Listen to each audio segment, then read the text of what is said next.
you type a prompt into an AI and a beautifully formatted answer just floats down from the cloud instantly. Right. It feels completely weightless. Exactly. It feels like magic. But to generate that one simple paragraph, a data center the size of a professional football field just pulled enough electricity to power a small city. Yeah, and it generated enough concentrated heat to literally melt standard silicon. It's wild. And today we're going to tear down that frictionless facade and show you the sweat-drenched, heavy, scorching hot engine room powering this whole revolution. I mean, we've been completely conditioned by these seamless user interfaces to think of the internet as this invisible, ethereal thing, right?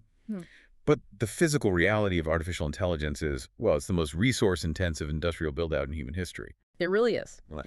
And we are pulling from an incredible stack of sources for this deep dive. We've got a Q2 2026 financial report from Holy Stone Enterprise, a hyperscaler capital expenditure breakdown from Value Add VC, a compound semiconductor market report by Yole Group, and a wildly detailed technical teardown of NVIDIA's 800-volt architecture by Sanyi Tech. Oh, and don't forget the brief but absolutely critical market insight from Control on AI memory. Right, yes. Our mission today is to take you on a journey to find the real physical bottlenecks of artificial intelligence today. Yeah, we are starting at the absolute macro level, looking at, hundreds of billions of dollars in global infrastructure, and then we are going to drill all the way down to the subatomic level. Which is mind-blowing. It is. We need to see the new microscopic materials required just to keep these buildings from bursting into flames. So let's start with the money. Because you really can't grasp the physical constraints of this technology until you understand the sheer gravity of the cash being thrown at it. Yeah, the scale is hard to wrap your head around. It really is. According to the data from Value Add VC, in 2026, the 4 major hyperscalers, meaning the massive cloud providers like Amazon, Microsoft, Google, and Meta, they're spending roughly $725 billion on capital expenditures. Just massive numbers. Just to isolate that, Amazon is dropping about $200 billion, Microsoft $190 billion, Google $185 billion, and Meta between $115 and $135 billion. That is a 77% jump from just last year. It's an unprecedented deployment of capital. I mean, the business motivation driving this is pure survival at this point. Right. In the tech sector right now, being structurally short on compute capacity is viewed as a fatal error. Okay, let's unpack this because I read that and had to pause. They are spending nearly $1 trillion in a single year. It's like a high-stakes poker game where folding or underbuilding is considered worse than overbidding. But isn't that just bleeding cash? From a business perspective, how do they justify that level of risk? Well, because the alternative is actually worse. If Microsoft or Amazon has enterprise clients demanding AI infrastructure, and they simply don't have the physical server space to offer, that isn't just a lost sale for this quarter. Yeah. It's lost platform share for a decade. Their clients will just go to a competitor and build their entire tech stack there. Okay, but Value Add VC points out a massive red flag here. They mention that spending $725 billion front-loads an immense amount of depreciation. So you're basically saying they are buying mountains of hardware that loses its value incredibly fast, long before the AI software actually generates enough profit to pay for it all, right? Yeah, that is exactly the core of the bear case. Free cash flow at these massive companies is already compressing because, well, hardware ages like milk. Right. And this tension is exactly why we need to look at what they're physically buying with all that money. The popular narrative is just, they're buying NVIDIA GPUs. Yeah, we always hear about the GPUs. But if 50% of the money is going to chips, what exactly is the other half buying, and why is it becoming the real bottleneck? It's buying the physical plant and the electricity. So about 35% goes to the data center shells, the land, and the massive liquid cooling systems. Another 15% is going directly into power generation and grid interconnects. Wow. Yeah, 2 years ago, the ultimate bottleneck in AI was getting NVIDIA to allocate you enough chips. Today, the bottleneck is getting your local utility company to give you enough electricity. That's a huge shift. It is. We are seeing single AI campuses being built that cost between $5 and $10 billion, drawing up to 1 gigawatt of power. Let's ground that number for you listening. 1 gigawatt is enough electricity to power an entire mid-sized American city. We are talking hundreds of thousands of homes for one data center campus. So if power is the new bottleneck, how do you physically plug a city's worth of electricity into a room full of computers? That is the engineering crisis of the decade. Let's look at the evolution of the hardware to see why. Back in 2023, with NVIDIA's Hopper generation, a single server rack pulled about 40 kilowatts of power. In 2024, with Blackwell, that jumped to 120 kilowatts. Now look ahead to the upcoming 2027 Rubin Ultra the Kyber rack. A single rack is going to demand anywhere from 600 kilowatts to a full megawatt of power. Let's do the math on that, because this is where the traditional data center architecture hits a brick wall. Historically, data centers distribute power inside the server racks using 54-volt direct current, right? Correct.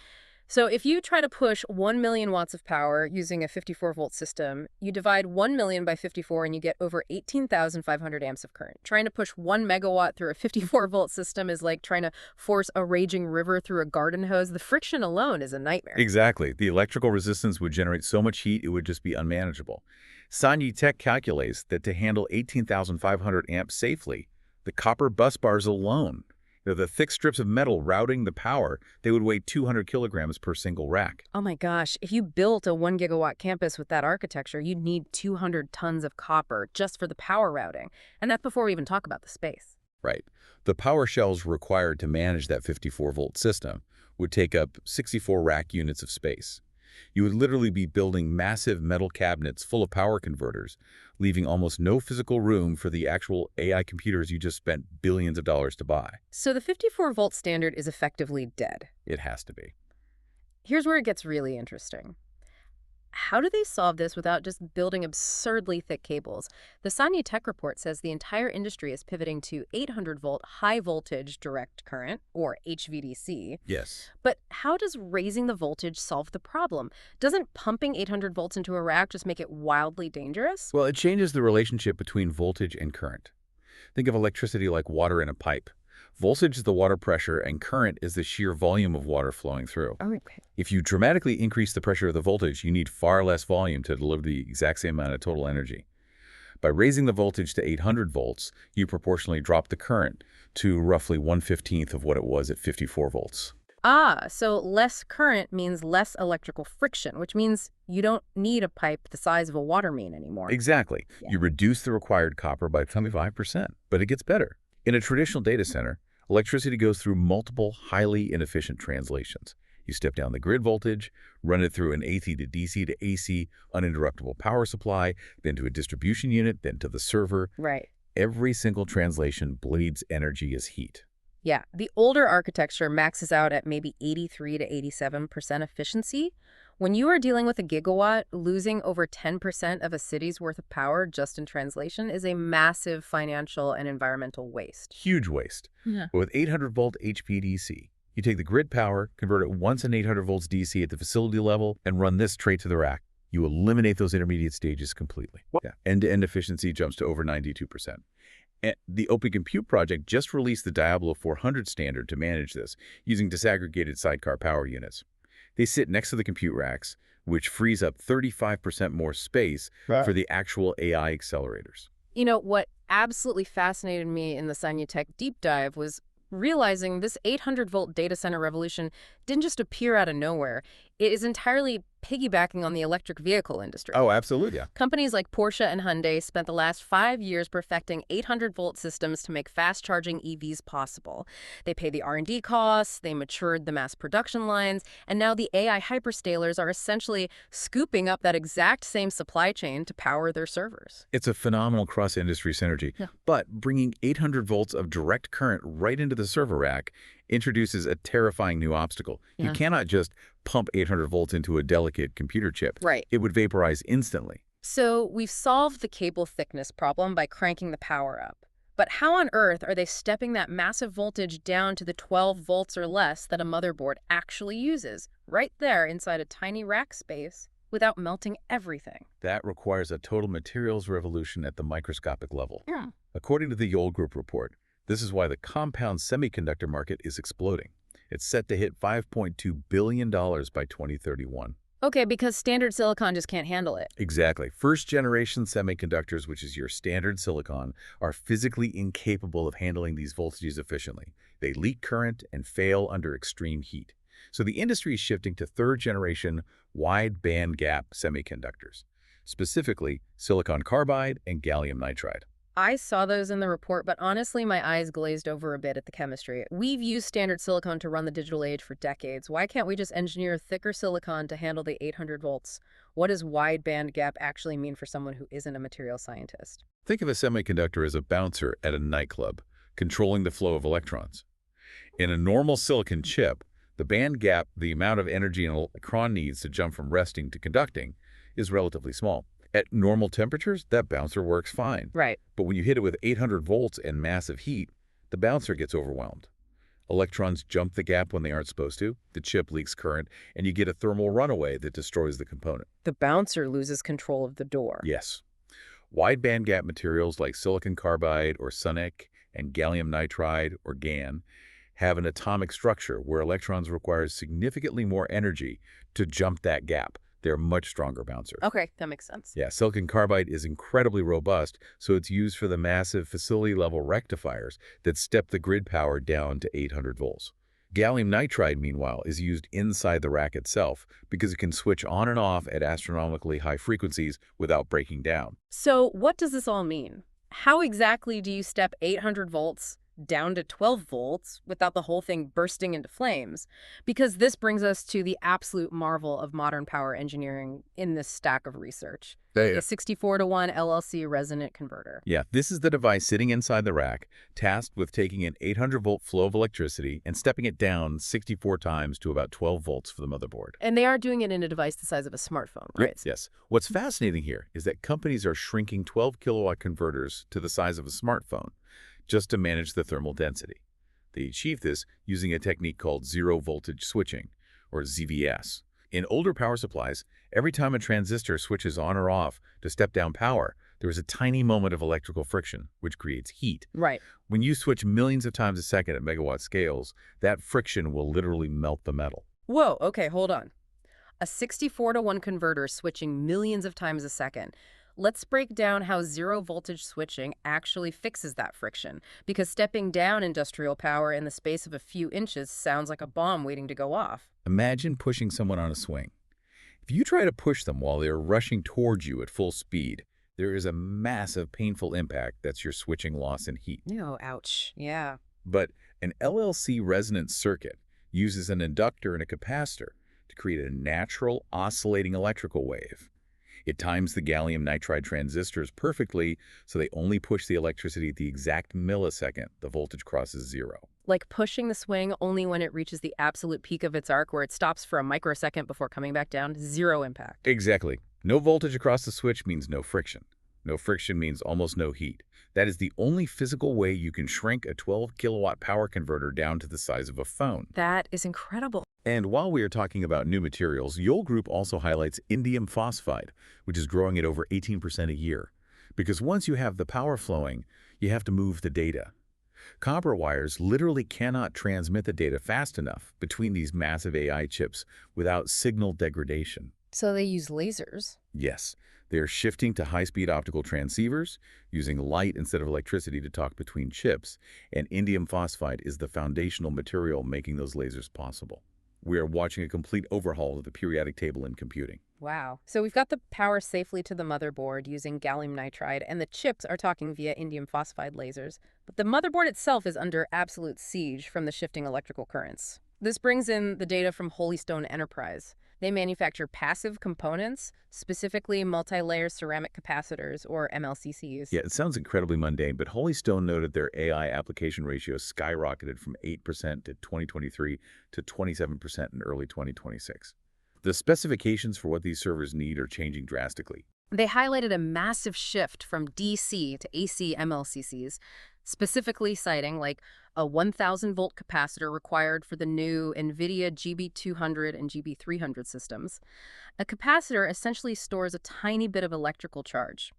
If you're listening and wondering why a microscopic component is making these companies a fortune, think of an MLCC like a micro reservoir of water placed right next to a sensitive faucet. That's a great way to visualize it. Yeah, so everyone is looking at the flashy GPUs, but these tiny passive components are quietly making a fortune because the electrical ride is getting incredibly bumpy.